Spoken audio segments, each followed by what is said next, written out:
दोस्तों आज की कहानी की शुरुआत होती है एक ऐसे व्यक्ति से जो बी कीपर का काम करता है, मधुमक्खियाँ पकड़ने का। एक औरत के यहाँ वह उस औरत से कहता है कि आपने मुझे यहाँ रखा, इसके लिए आपका बहुत शुक्रिया। आज रात को जब मैं डिनर पर आऊँगा तो आपके लिए शहद इकट्ठा करके लाऊँगा। वह अपनी फैक्ट्री में जाता है, वहाँ पर वह कुछ शहद इकट्ठा करता है और उसे अगले दिन के लिए तैयार रखता है। इसी बीच उस औरत के लैपटॉप पर एक वार्निंग आती है तो वह हेल्पलाइन नंबर पर फ़ोन करती है। तब वहाँ से उसे जवाब मिलता है कि आप निश्चिंत रहिए, आपके लैपटॉप पर एक बग है, एक वायरस है जिसे हम आसानी से ठीक कर देंगे। तो वह उनके बहकावे में आ जाती है। तब वह लोग उसके अकाउंट में $50,000 को डिपॉजिट करते हैं और उससे कहते हैं कि मैम, गलती से हमारे एक एम्प्लॉय ने आपके अकाउंट में कुछ पैसे डाल दिए हैं, कृपया पहले आप इनको हमें रिटर्न कर दीजिए, उसके बाद हम आपका पूरा काम कर देंगे। वह किसी तरह से अपना पासवर्ड जैसे ही डालती है, सारा उसका अकाउंट खाली हो जाता है। वह औरत बुरी तरह घबरा जाती है। जब रात को बीकीपर घर पर आता है तो एक लड़की उसके ऊपर बंदूक तान देती है और वह कहती है कि तुमने मेरी माँ के साथ क्या किया। दोस्तों वास्तव में उसकी माँ ने सुसाइड कर लिया था, क्योंकि उसकी माँ के अकाउंट से $2 लाख चले गए थे जो उसने चैरिटी के लिए इकट्ठे किए थे।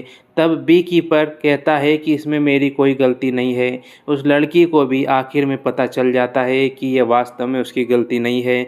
तब वह बी कीपर से माफ़ी मांगने आती है और उससे कहती है कि मेरी माँ के साथ फ्रॉड हुआ है। उनके $2 लाख जो उन्होंने चैरिटी के लिए इकट्ठे किए थे, किसी ने उनसे ऑनलाइन फ्रॉड करके उनको लूट लिया।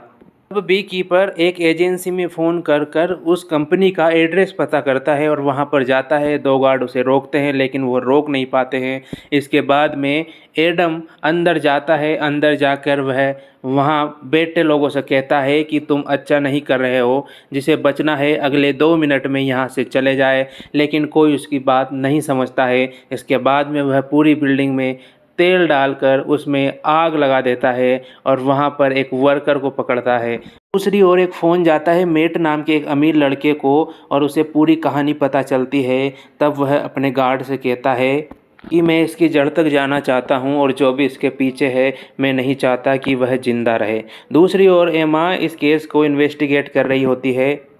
दूसरी ओर मेट के कुछ आदमी एडम का पीछा करते हैं और उसके फार्म हाउस पर जाते हैं उसको मारने के लिए। वह उसकी सारी हनी बी को डिस्ट्रॉय कर देते हैं। इसके बाद उनकी फैक्ट्री में घुस जाते हैं और उसको मारने की कोशिश करते हैं, लेकिन चालाक एडम उन सबको पस्त कर देता है और मार देता है और एक वर्कर को वह वहाँ पर पकड़ लेता है और अपनी गाड़ी में डालता है। इसके बाद में वह वहाँ से अपनी गाड़ी को लेकर चला जाता है। एडम उस वर्कर को लेकर एक ब्रिज पर जाता है और वह वहाँ पर जाकर मेट को फ़ोन लगवाता है।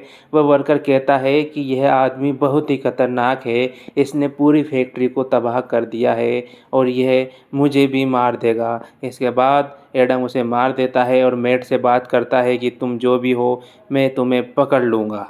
तब मेड अपने सिक्योरिटी गार्ड के पास जाता है और उससे कहता है कि मुझे इस आदमी को मारना है। तब सिक्योरिटी गार्ड कहता है कि तुम्हारे काले कारनामों पर पर्दे डालते डालते मैं परेशान हो चुका हूँ। तब मेड गुस्सा हो जाता है। तभी वह कहता है गार्ड कि हाँ ठीक है, मैं इसे संभाल लूँगा। और वह अपनी एक एजेंसी में फ़ोन लगाता है और एक एजेंट से कहता है कि मुझे एक किलर चाहिए जो एक आदमी को मार सके। तब वह एजेंट एक साइको किलर को एडम के पीछे भेजती है उसे मारने के लिए, लेकिन किसी तरह से एडम उस साइको किलर को ही जिंदा जला देता है और पेट्रोल को भी बम से उड़ा देता है।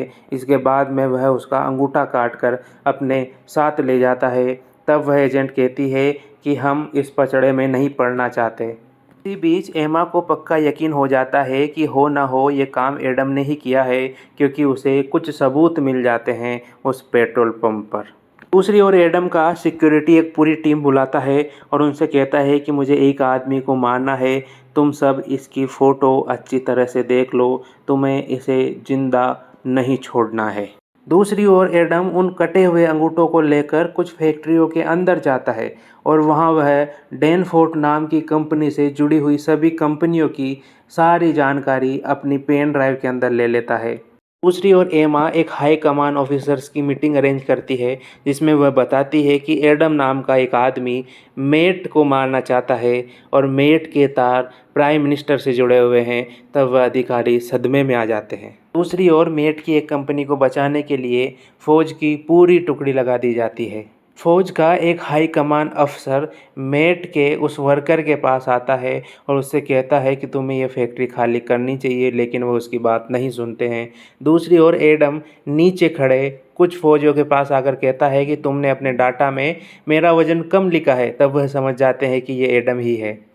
यहाँ पर वह अधिकारी मेट और उसके वर्कर को अच्छे से समझाता है कि तुम बात मान लो, लेकिन वह उसकी बात नहीं मानते हैं।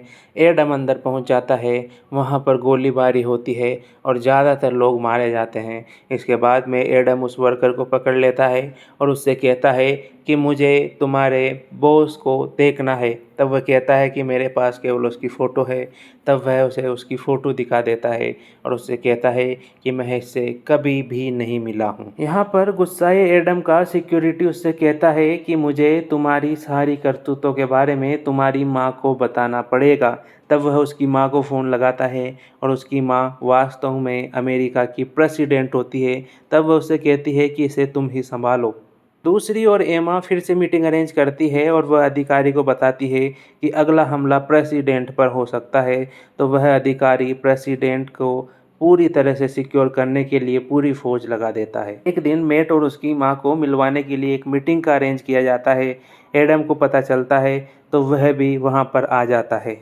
वास्तव में एडम मेट की कंपनी को ख़त्म करना चाहता था। उसका इरादा किसी को मारने का नहीं था। वह एक ट्रक के नीचे छुपकर किसी तरह से घर के अंदर चला जाता है। दूसरी ओर मेट और उसकी प्रेसिडेंट माँ घर के अंदर मिलते हैं और माँ उससे पूछती है कि मेट तुम्हारा क्या चल रहा है, तुम किस तरह से काम कर रहे हो। तभी एक अधिकारी घर के अंदर आता है और उसकी माँ से कहता है कि मेट किस तरह से काम करता है। तब उसकी माँ घबरा जाती है और उसको समझाने की कोशिश करती है, लेकिन एडम के अंदर आने की खबर हर एजेंट तक पहुंच जाती है। सब लोग उसका पीछा करते हैं और उसको पकड़ लेते हैं। तब एडम किसी तरह से एक कार को बम से उड़ाकर वहां से बच निकलता है। यहाँ मेट की माँ उसे समझाती है कि बेटा तुम्हें ऐसा नहीं करना चाहिए था। तुमने जो पाप किए हैं उसकी सज़ा भी तुम्हें मिलेगी। मेट कहता है कि माँ मैंने तुम्हारे लिए पैसा कमाया है, तुम्हें प्रेसिडेंट बनाने के लिए मैंने क्या कुछ नहीं किया है। दूसरी ओर एक एजेंट का सामना एडम से होता है। एडम को पसीने आ जाते हैं उस एजेंट को मारते मारते। फिर उसके बाद में एडम जाता है प्रेसिडेंट के रूम की तरफ। सिक्योरिटी गार्ड मिलता है और वह एडम को समझाता है, लेकिन एडम उसकी बात नहीं मानता। जब एडम घर के अंदर पहुंचता है तो मेट अपनी माँ के ऊपर बंदूक तान देता है खुद को बचाने के लिए, लेकिन एडम उसे जान से मार देता है। फिर एडम वहाँ से भाग जाता है। एमा भी उसकी भागने में मदद करती है और एडम पानी के रास्ते से वहाँ से निकल जाता है। दोस्तों, कहानी यहीं ख़त्म होती है।